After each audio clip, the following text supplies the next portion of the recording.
ESPN.com's biggest surprise for each team, and they rank these as real or mirages. And for the Browns, it's the Browns only have 3 sacks. The concern, real or a mirage, they said mirage. And again, I think that plays to what you're talking about. I think the pressure from the defensive line, I don't think that's as much about them playing together as it is kind of the defensive coordinator turning them loose. Let these guys get after it. I would agree with that.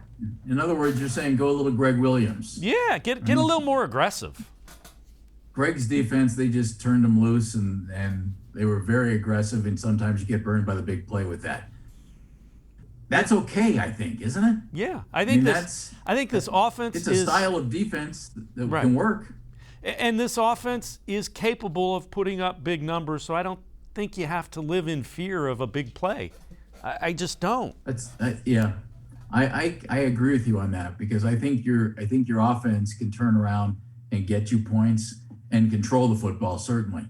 And so you need to keep the ball away from the other team. Okay, let's say the Browns have a 14-point lead, something like that.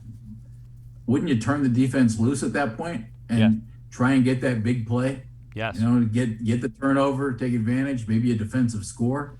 If you do the bend don't break, well, okay, then they go down and they score anyway. So I agree with the aggressiveness, and if you think about who they added and how they added guys to this team, Dave, Malik McDowell looks like a guy who can get to the quarterback from the interior, and Malik Jackson looks like the same kind of guy. Clowney certainly does. That's why you brought in Tack McKinley, and I'm anxious to see Jeremiah Owusu-Koramoah.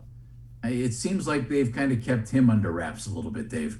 Either that or he's underperformed in his first 2 games and he's still trying to figure it out. And that's okay too. He's a rookie. But I think you have the type of talent on this defense that lends itself to exactly what you were talking about defensively, which is be really aggressive.